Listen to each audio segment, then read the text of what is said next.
dear students, myself Gangadhar Solanke and I welcome you all to the MCGM's virtual classroom.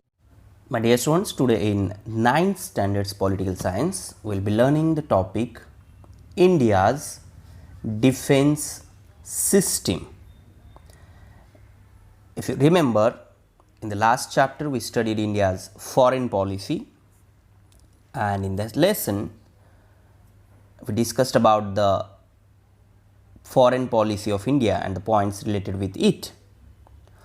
So, we have now understood that the primary national interest of a country includes defense from foreign aggression and internal unrest and keeping the borders safe.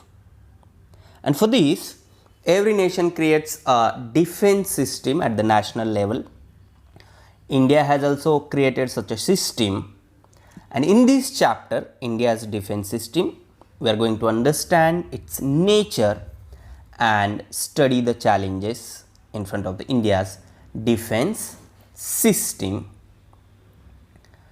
So, points which we are going to cover in this topic are: what is national security, ways to safeguard national security, India's security system, paramilitary forces, challenges to India's security, human security, and the last one, challenges to human security. Now, the first point, what is national security? Here now, we have to understand the concept of national security. The internal system is made up of sovereign nations, and even if they cooperate with each other, sometimes there are conflicts between these sovereign nations.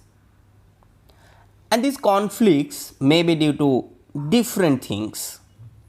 There are disputes between nations or boundaries, or sometimes it may be due to other regions. Here the first thing we are going to see, it may be due to the boundaries or because of not following the terms of international treaties, or constantly competing against each other and influx of refugees from neighboring countries. And whenever such a conflict of interest arises between nations, it is sought to be resolved by compromises and discussions. So, the first and the most important thing, कोई भी nation कभी भी ये नहीं चाहता है कि directly वार हो, क्योंकि वार में नुकसान दोनों देशों का होता है जिनके बीच में वार होता है, या फिर ग्रुप्स अगर नेशंस के होंगे तो नुकसान तो सबका ही होना है.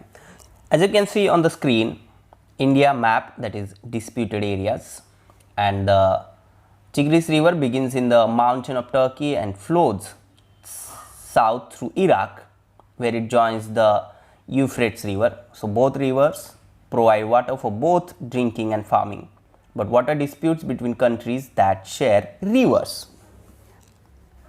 So, it is sought to be resolved by compromises and discussions. जो पहली बात की जाती है कि कॉम्प्रोमाइज़ किया जाता है कुछ ना कुछ, या फिर डिस्कशन किया जाता है उस प्रॉब्लम को सॉल्व करने के लिए. But when such efforts are not enough to resolve the conflict, discussion करके कॉम्प्रोमाइज़ करके अगर ये प्रॉब्लम सॉल्व नहीं होता है, then a nation may even think of war. And when a nation attacks another and challenges the sovereignty of the latter, then it endangers the security of the nation. And in such case, or in such challenges, if such challenges are created due to the military power of aggressive nation, if the next nation is aggressive and started attacking, then in any situation, a nation's first duty and responsibility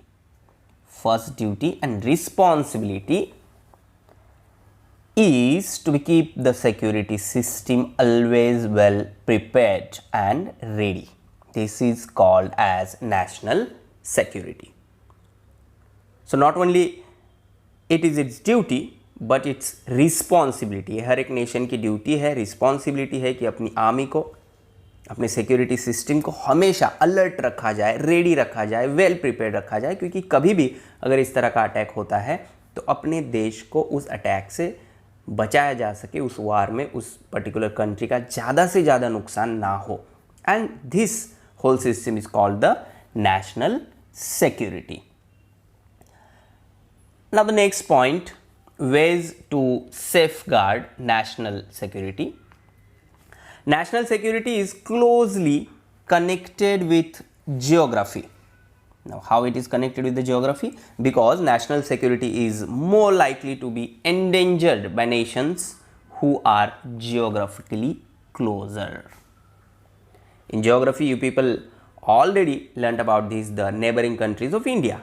तो सबसे ज़्यादा खतरा जो होता है, danger जो होता है, it may be from the neighboring countries, and that is why it is given here that the national security is closely connected with geography, because national security is more likely to be endangered by nations who are geographically closer. A nation must assess the threat to its geographical boundaries and the source of that threat. And here you can see Pakistan, China, Nepal, Bhutan, Afghanistan, the neighboring countries of India. In order to keep this threat at bay, the nation has to increase its military might. Military power जो है, military might जो है, continuously उसे increase करते रहना पड़ता है. The nation has to use modern technology to predict the threat and to build weapon system and modernize and update the defense forces. These are the ways to safeguard national security. And then resolving conflict by taking recourse to war. Here you can see resolving conflict by taking recourse to war in order to safeguard national security brings internal peace into danger, and hence some nations try to get the support of other nations to manage the threat to their national security. And that is why it is very important to be alert and to be ready and to be prepared. और सिर्फ alert होने से, prepared होने से फ़ायदा नहीं है, बल्कि हमारी जो मिलिट्री माइट है वो भी बढ़ती रहनी चाहिए, उसमें मॉडर्न टेक्नोलॉजी भी होनी चाहिए. Now the next point, India's security system. This para is given in our textbook and the questions based on it, that they read the following passage and answer the questions that follow. So you can do this by your own with the help of textbook. Now the next point, India's security system. India's security system includes the army, the navy and the air force. Army, navy and the air force, the three forces that defend the country. Army है, navy है, air force है, ये तीनों देश को बचाने का काम करते हैं, डिफेंड करने का काम करते हैं. The responsibility of protecting the geographical boundaries is on the army. Geographical boundaries को बचाने का काम आर्मी का होता है, whereas the navy protects the coastline. The Air Force is in charge of protecting India's air space. The Ministry of Defense, here you can see, Ministry of Defense controls all the three forces, Army, Navy and Air Force. The Indian Army is very big. It is the world's 7th largest. हमारी army जो है वो बहुत ही बड़ी है और दुनिया की 7th लार्जेस्ट है.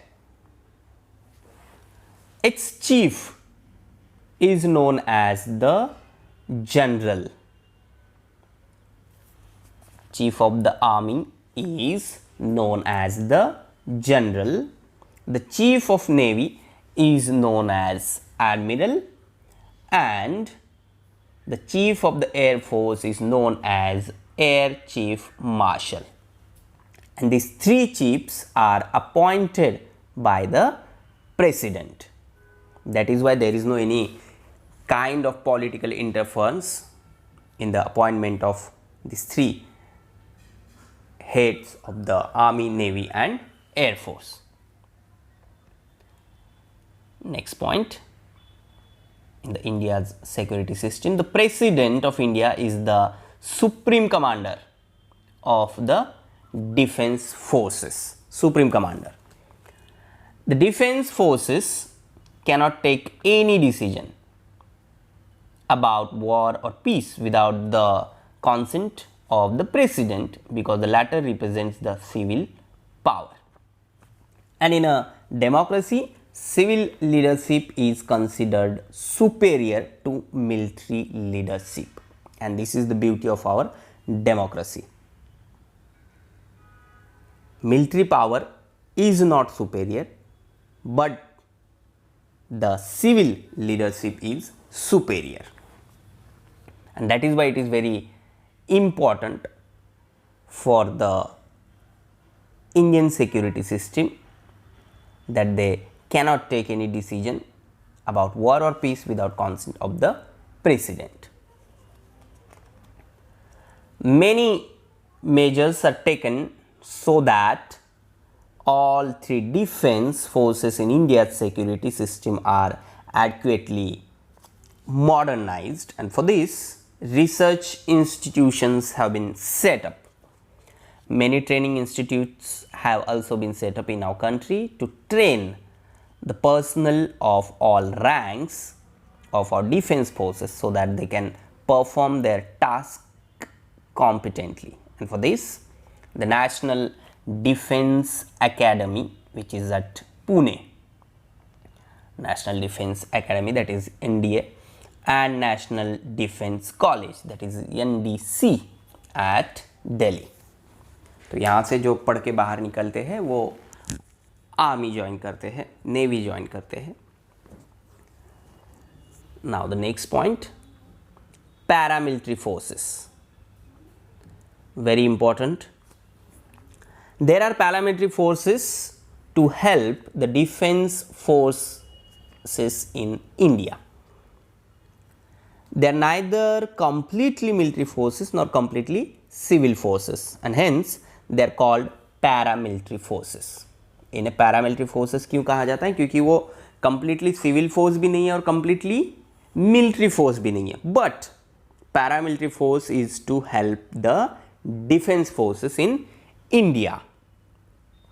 The main task of the paramilitary force is to help the defense forces, and in this the border security force, coast guard, central reserve police force, rapid action force are some paramilitary forces, and about these now one by one we will study in detail. Now, the first one here, the paramilitary forces responsible for the security of important locations, which includes railway stations, oil depots or water resource.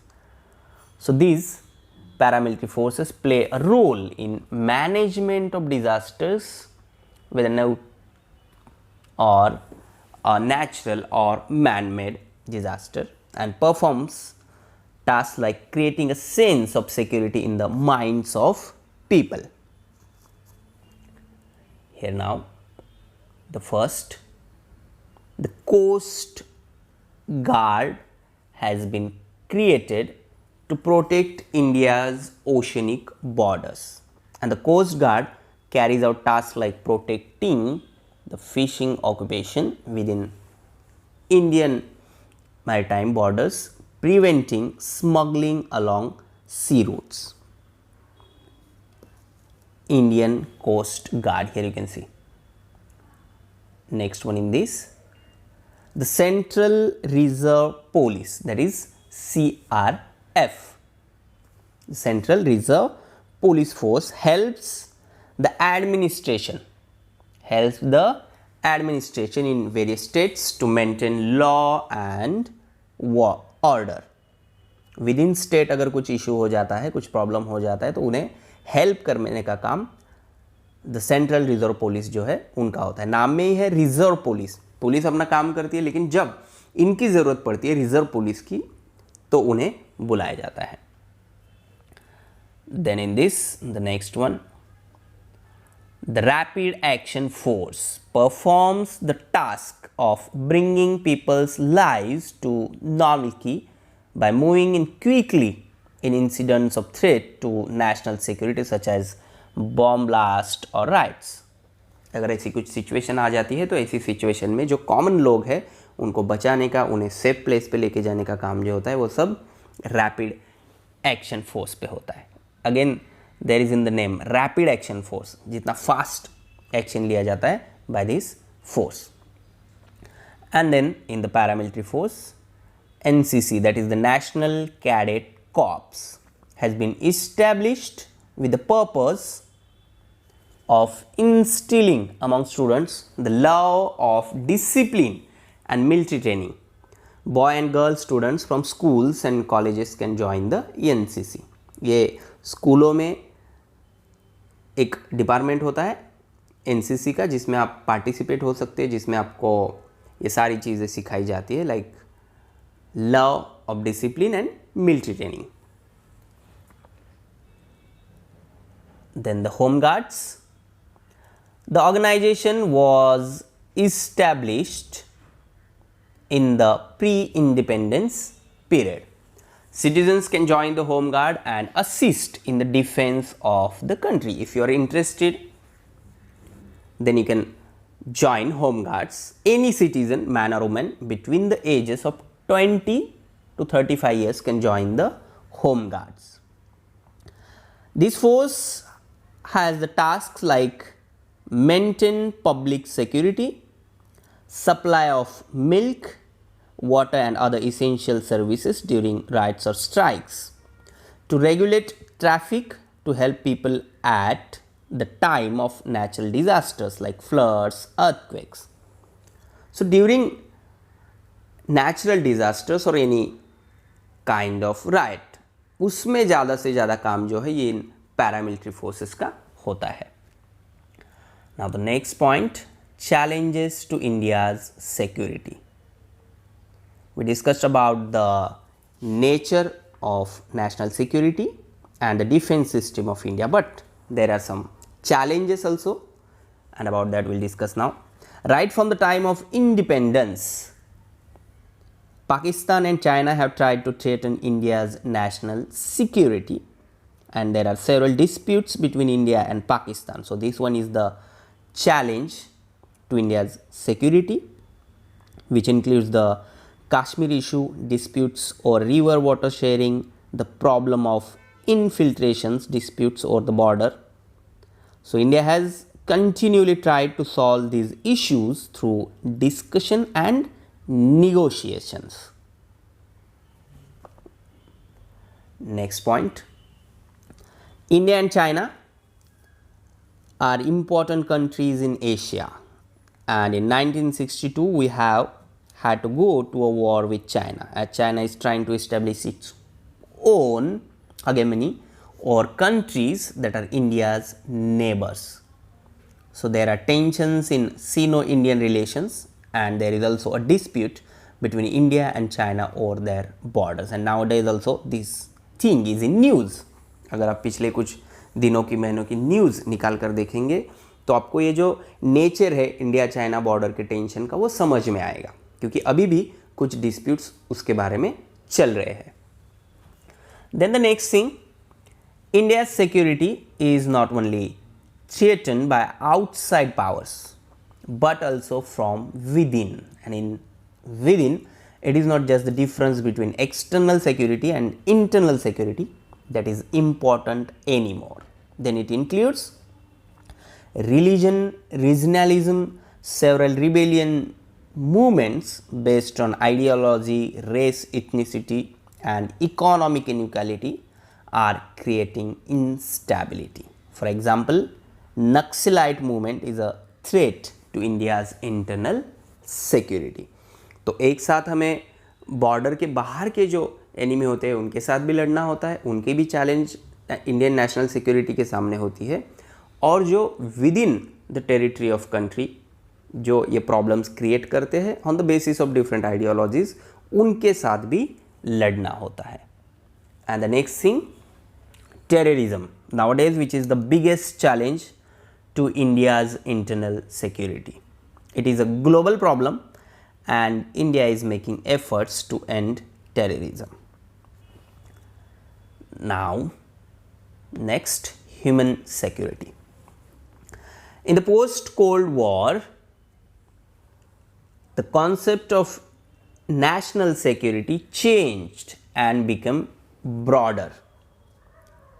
National security is not just the security of the country but also of the people living in it. And because security is ultimately for the people, hence human security refers to human centric thinking. क्योंकि border से हम किसी देश को तो बचा सकते हैं, लेकिन अंदर जो प्रॉब्लम है उनसे अगर लोगों को खतरा होगा तो उन्हें भी बचाना ज़रूरी है. That is what is human security. In human security, it is expected that human beings should be protected from all sorts of dangers and they should be given the opportunities for education, health and development. The concept of human security also includes the idea that is a conducive environment should be created for everybody to live a respectable life by overcoming illiteracy, poverty, superstition, backwardness, etc. Human security necessitates the protection of the rights of minorities and weaker sections. So, in human security, human being is at center and is at the important place. Next point, challenges to human security. The biggest challenge to human security is that of terrorism, because terrorism targets common people, innocent people.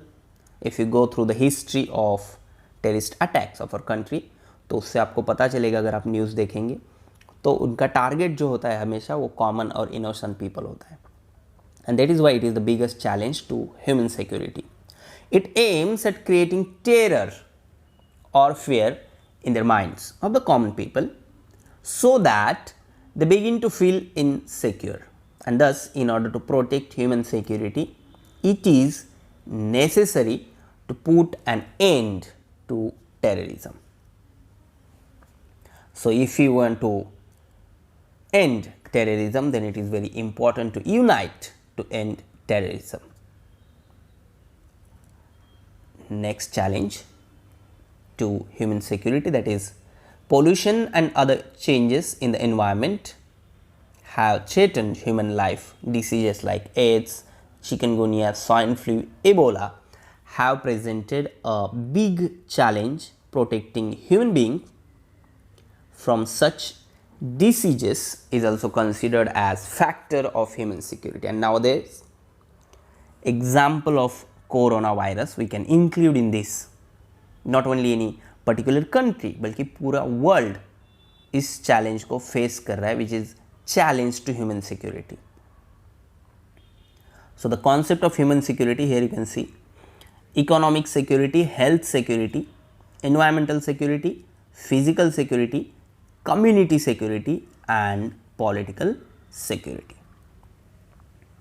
So in this chapter we have studied India's defense system. We have also tried to understand the change in the concept of security from national security to human security. Please subscribe the channel and press bell icon to get notifications. So my dear students, this is all for today. Thank you very much. Stay home, stay safe, take care.